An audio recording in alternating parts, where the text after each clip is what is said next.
Welcome back clean news. चलिए देखते हैं उत्तर प्रदेश की 25 फटाफट बड़ी खबरों को। इससे पहले आप यूपी के किस जिले से न्यूज को देख रहे हैं, हमें कमेंट बॉक्स में जरूर बताइए। साथ ही डेली अपडेट रहने के लिए चैनल को सब्सक्राइब कर बेल आइकन को दबाना बिल्कुल न भूलें। आज का लाइक एम 3000 है, उम्मीद करते हैं आप इसे जरूर पूरा करेंगे। योगी सरकार का फैसला, यूपी के छात्रों को मिलेगा फ्री विदेशी शिक्षा, रोजगार के बढ़ेंगे अवसर। उत्तर प्रदेश की योगी आदित्यनाथ सरकार यूपी के छात्रों की शिक्षा के लिए कई अहम फैसले लेती रहती है। ऐसा ही एक फैसला योगी सरकार ने रविवार को सुनाया, जिसमें कहा गया कि यूपी की सरकार विदेशी विश्वविद्यालयों के माध्यम से युवाओं को उच्च गुणवत्ता वाली शिक्षा और रोजगार देने का प्रयास कर रही है और ये शिक्षा युवाओं को एकदम मुफ्त दी जाएगी। इससे यूपी के छात्रों का न केवल स्किल डेवलपमेंट होगा बल्कि पर्सनालिटी डेवलपमेंट भी होगा। इतना ही नहीं, योगी सरकार ने बताया कि ऑनलाइन लर्निंग प्लेटफॉर्म के कोर्सेरा के जरिए छात्रों को ये विदेशी शिक्षा पढ़ाई जाएगी। सीएम ने की बड़ी घोषणा, यूपी के इन जिलों में जल्द दौड़ेगी मेट्रो, हल होगा कृष्ण जन्मभूमि मुद्दा। उत्तर प्रदेश में अगले साल होने वाले विधानसभा चुनाव को जीतने की पुरजोर कोशिश में लगी भाजपा वोटर्स को रिझाने में जुट गई है। योगी सरकार ने लंबे समय से चल रहा मेट्रो और पूर्वांचल एक्सप्रेसवे का काम भी पूरा कराकर इन्हें जल्द चालू कर चुनाव से पहले लोगों को सौगात देना चाहती है। ये बातें खुद मुख्यमंत्री योगी आदित्यनाथ ने एक कार्यक्रम में कही। सोशल मीडिया संवाद में सीएम योगी ने कहा कि इस साल नवंबर महीने में आगरा कानपुर मेट्रो का काम खत्म हो जाएगा और इसी महीने में यहां मेट्रो दौड़ने लगेगी। मनरेगा के लिए की जा रही महिला मेट की भर्ती। उत्तर प्रदेश के ग्रामीण इलाकों के महिला और पुरुष उम्मीदवारों के लिए इन दिनों रोजगार के कई मौके आ रहे हैं। हाल ही में यूपी के 58,000 से भी अधिक ग्राम पंचायतों में पंचायत सहायक कम डेटा एंट्री ऑपरेटर के पदों पर भर्ती संपन्न कराई गई, जिसमें अभ्यर्थियों का चयन उनकी शैक्षिक योग्यता के आधार पर किया गया। इस भर्ती में आवेदन करने वाले युवाओं की नियुक्ति प्रक्रिया 17 सितंबर तक पूरी करा ली जाएगी। इसके अलावा इन दिनों उत्तर प्रदेश की ग्राम पंचायतों में मनरेगा के कुशल संचालन व देखरेख के लिए महिला मेट की भर्ती की जा रही है। यूपी पॉलिटेक्निक प्रवेश परीक्षा के परिणाम घोषित, 1,74,770 छात्र प्रवेश के लिए चयनित। उत्तर प्रदेश संयुक्त प्रवेश परीक्षा परिषद ने यूपी पॉलिटेक्निक प्रवेश परीक्षा 2021 के परिणाम घोषित कर दिए। इस साल 1,87,640 छात्रों ने पॉलिटेक्निक प्रवेश परीक्षा दी थी, जिसमें 1,74,770 यानी 93.11% छात्र प्रवेश के लिए चयनित हुए हैं। यूपी पॉलिटेक्निक प्रवेश परीक्षा 2021 में भाग लेने वाले अभ्यर्थी अपना रिजल्ट वेबसाइट zcup.nic.in पर जाकर ऑनलाइन परिणाम देख सकते हैं। सीएम योगी का पुलिस को निर्देश, थानों पर करें जनता की सुनवाई वरना होगी सख्त कार्रवाई। मुख्यमंत्री योगी आदित्यनाथ ने जनता दर्शन में पुलिस अधिकारियों को निर्देशित किया कि थानों में आने वाली जनता की शिकायतों का त्वरित और गुणवत्तापूर्ण निस्तारण कराएं, लेकिन टाल मटोल और जानबूझकर विलंब करने वालों पर कार्रवाई करें। इनके नियमित समीक्षा होनी चाहिए। उन्होंने कहा कि शिकायतकर्ता को उसकी शिकायत पर की गई कार्रवाई से संतुष्ट कराने की कोशिश होनी चाहिए, न कि उसे टालने की। इंटर कॉलेज में 1,473 प्रवक्ता भर्ती में कुछ अभ्यर्थियों के परीक्षा केंद्र में बदलाव। उत्तर प्रदेश लोक सेवा आयोग की ओर से राजकीय इंटर कॉलेज में विविध विषयों के 1,473 प्रवक्ता यानी लेक्चरर पदों पर भर्ती के लिए 19 सितंबर को होने वाली परीक्षा से जुड़े कुछ अभ्यर्थियों के परीक्षा केंद्र के पते में बदलाव किया गया है। यूपीपीएससी की ओर से जारी ताजा नोटिस के अनुसार यूपीपीएससी प्रयागराज के द्वारा 19 सितंबर 2021 को प्रदेश के 16 जनपदों में प्रवक्ता राजकीय इंटर कॉलेजेस में भर्ती 2020 परीक्षा आयोजित की जा रही है। इस परीक्षा से संबंधित कानपुर नगर जनपद के एक परीक्षा केंद्र के पते में बदलाव किया गया है। ये बदलाव नंबर 279041 से 284582 तक के अभ्यर्थियों के लिए लागू होगा। कानपुर शहर वासियों के लिए खुशखबरी, चकेरी एयरपोर्ट से 4 शहरों के लिए फ्लाइट्स की सुविधा। अब कानपुर चकेरी एयरपोर्ट से लोग आसानी से दिल्ली, मुंबई, बेंगलुरु व हैदराबाद की हवाई यात्रा कर सकेंगे। सितंबर माह के अंत तक चकेरी से इन फ्लाइट्स की सुविधा मिल सकती है। कानपुर शहर के लोगों के लिए ये बड़ी खुशखबरी है। दरअसल इंडिगो की तरफ से इन चारों शहर के लिए 4 फ्लाइट्स का शेड्यूल मांगा गया था। पहले 15 सितंबर से शेड्यूल जारी कर फ्लाइट संचालित की जानी थी, मगर अब किसी वजह से इस माह के अंत तक शेड्यूल जारी करने की बात कही जा रही है। यूपी में लगेगा रोजगार मेला, 8वीं पास से लेकर 12वीं को मिलेगी नौकरी। सेवायोजन विभाग रोजगार मेला लगाने की तैयारी में है। 5 कंपनीज की ओर से लगने वाले इस मेले में कई युवाओं को नौकरियां दी जाएंगी। कपड़ा बनाने वाली कंपनी 8वीं पास को 18,500 रुपए की नौकरी देगा, जिसके लिए बेरोजगार सेवायोजन विभाग ने नोटिफिकेशन भी जारी कर दिया है। सीएम योगी पर ओवैसी का पलटवार, राज्य सरकार की खामियां गिनाते हुए कहा, अगर काम किया होता तो अब्बा अब्बा न चिल्लाना पड़ता। उत्तर प्रदेश के मुख्यमंत्री योगी आदित्यनाथ के अब्बाजान वाले बयान को लेकर हंगामा मचा हुआ है। उत्तर प्रदेश के कुशीनगर में एक जनसभा को संबोधित करने के दौरान उन्होंने सपा अध्यक्ष अखिलेश यादव का बिना नाम लिए उन पर तुष्टीकरण करने का आरोप लगाते हुए अब्बाजान कहकर निशाना साधा। उनके इस अब्बाजान वाले बयान पर कई राजनीतिक दलों के नेताओं की प्रतिक्रिया देखने को मिल रही है। अब AIMIM नेता असदुद्दीन ओवैसी ने भी योगी आदित्यनाथ के बयान पर निशाना साधते हुए कहा कि अगर काम किया होता तो अब्बा अब्बा ना चिल्लाना पड़ता। 3 महीने में प्रदेश की सड़कों को गड्ढा मुक्त करने का योगी सरकार का निर्देश, लापरवाही पर होगी कार्रवाई। यूपी सरकार ने यूपी की सड़कों को साफ और गड्ढा मुक्त बनाने के लिए 15 सितंबर से अभियान का ऐलान किया। मुख्यमंत्री योगी आदित्यनाथ ने विभागों को गांव और शहर दोनों जगह की सड़कों को गड्ढा मुक्त करने के लिए 3 महीने का समय दिया है। यूपी बिजली विभाग में सरकारी नौकरी पाने का मौका। Uttar Pradesh power corporation limited ने IT corporate planning, commercial finance, technical समेत विभिन्न विभागों में डायरेक्टर पद की भर्ती के लिए नोटिफिकेशन जारी कर दिया है। ऑनलाइन आवेदन प्रक्रिया 13 सितंबर 2021 से शुरू हो चुकी है। बिजली विभाग में नौकरी तलाश रहे युवाओं के लिए UPPL भर्ती के लिए आवेदन करने का शानदार मौका है।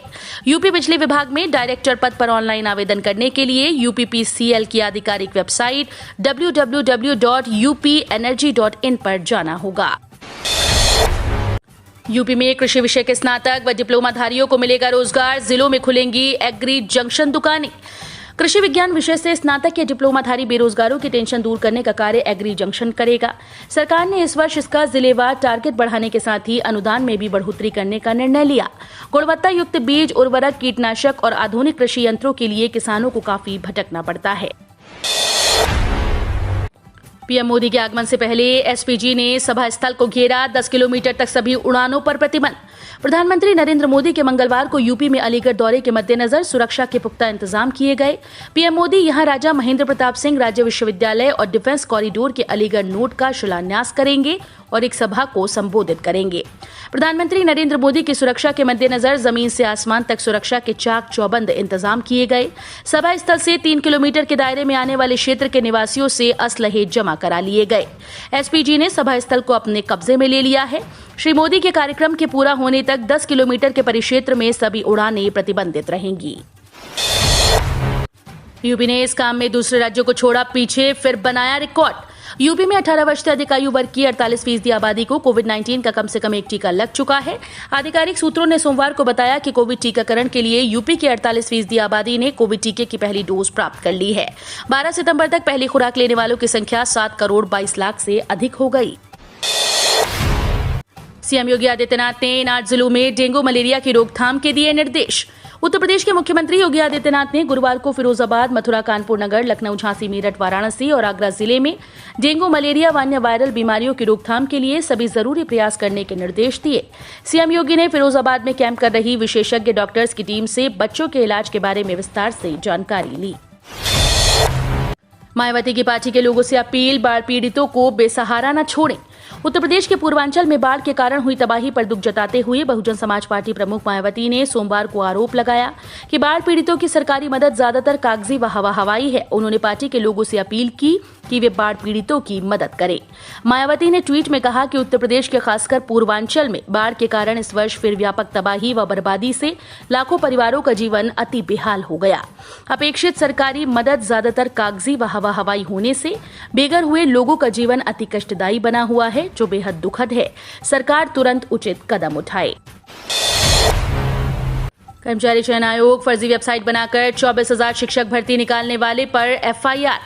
उत्तर प्रदेश स्कूल कर्मचारी चयन आयोग के नाम से फर्जी वेबसाइट बनाकर 24,178 शिक्षकों और कर्मचारियों की भर्ती निकालने में कर्नलगंज पुलिस ने FIR दर्ज कर ली है। माध्यमिक शिक्षा चयन बोर्ड के उप सचिव नवल किशोर ने अज्ञात के खिलाफ ये रिपोर्ट दर्ज कराई है। तीनों सेनाओं में कर्नल कैप्टन की रिटायरमेंट उम्र एक होगी, अभी है अलग, अब 58 साल है संभव।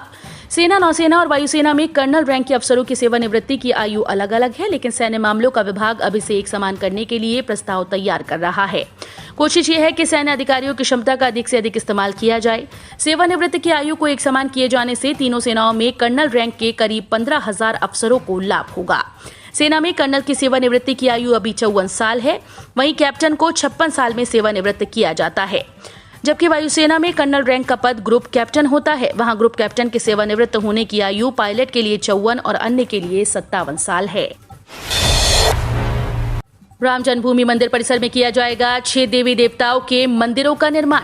अयोध्या में राम मंदिर निर्माण समिति के द्वारा तैयार अंतिम योजना के अनुसार राम जन्मभूमि मंदिर परिसर में 6 देवी देवताओं के मंदिरों का भी निर्माण किया जाएगा। राम मंदिर ट्रस्ट के सदस्य अनिल मिश्रा ने कहा कि मंदिर की नींव का निर्माण जोर शोर से हो रहा है और इसके अक्टूबर के अंत या नवंबर के पहले सप्ताह तक पूरा हो जाने की उम्मीद है। इसके अनुसार परिसर में भगवान सूर्य, भगवान गणेश, भगवान शिव, देवी दुर्गा, भगवान विष्णु और भगवान ब्रह्मा के मंदिर बनाए जाएंगे। यूपी में विधानसभा चुनाव से पहले राजनीति तेज। राहुल गांधी बोले, तुम हिंदू, सिख, ईसाई न मुसलमान के हो ना ही देश के हो। उत्तर प्रदेश में विधानसभा चुनाव से पहले राजनीति तेज हो गई। खासतौर से राजनेता हिंदू मुसलमानों को लेकर बयानबाजी करते दिख रहे हैं। कल सोमवार को कांग्रेस सांसद राहुल गांधी ने हिंदू मुसलमानों को लेकर एक ट्वीट किया। राहुल गांधी ने बिना किसी पार्टी या नेता का नाम लिए बगैर ट्वीट पर लिखा, तुम हिंदू, सिख, ईसाई न मुसलमान के हो, बस मित्रों के हो, न देश न इंसान के हो।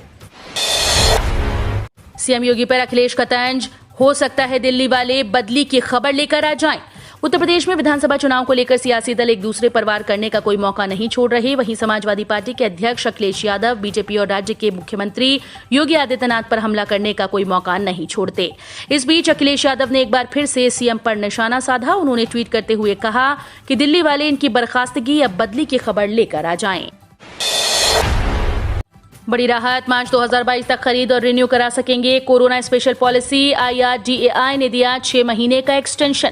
इंश्योरेंस रेगुलेटर एडा ने आम लोगों को बड़ी राहत देते हुए कोरोना स्पेशल इंश्योरेंस पॉलिसी को 6 महीने का एक्सटेंशन दे दिया। एडा ने तीसरी लहर की आशंका को देखते हुए ये फैसला लिया। अब 31 मार्च 2022 तक आम लोग कोरोना से जुड़ी पॉलिसी खरीद और रिन्यूअल कर पाएंगे।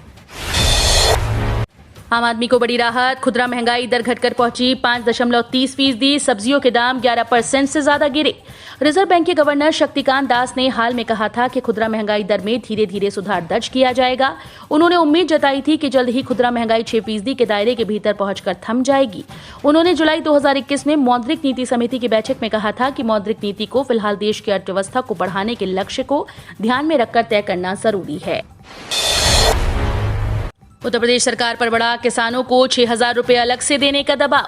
भाजपा सांसद वरुण गांधी इन दिनों किसानों के मुद्दे पर आक्रामक हैं। कन्या मूल्य के मसले पर किसानों की आवाज बुलंद करने के बाद उन्होंने पीएम किसान स्कीम को लेकर उत्तर प्रदेश सरकार को दबाव में लेने की कोशिश शुरू कर दी। गांधी ने कहा कि इस योजना की राशि को 6,000 रुपए से बढ़ाकर 12,000 रुपए प्रतिवर्ष प्रति किसान परिवार किया जाए। राज्य सरकार अपनी ओर से 6,000 रुपए अतिरिक्त देने पर विचार कर सकती है। स्कॉलरशिप और फीस को लेकर बड़ी राहत देने की तैयारी में योगी सरकार। जाने किसे और कैसे मिलेगा इस योजना का लाभ। यूपी सरकार अनुसूचित जाति के गरीब व जरूरतमंद छात्र छात्राओं को छात्रवृत्ति और फीस भरपाई की योजना में कुछ खास रियायतें देने की तैयारी में है। इस बारे में समाज कल्याण विभाग की ओर से नई नियमावली तैयार की गई। सूत्रों से मिली जानकारी के अनुसार इस नई नियमावली में छात्रवृत्ति और फीस भरपाई के लिए मौजूदा प्राप्तांक के कट ऑफ को कम किया जाएगा। हम रोज ऐसे ही न्यूज लाते रहेंगे। यदि आपने अभी तक क्लीन न्यूज यूपी को सब्सक्राइब नहीं किया है तो फटाफट सब्सक्राइब कर लें। साथ ही बेल आइकन को प्रेस करना बिल्कुल ना भूलें ताकि लेटेस्ट अपडेट मिस ना हो।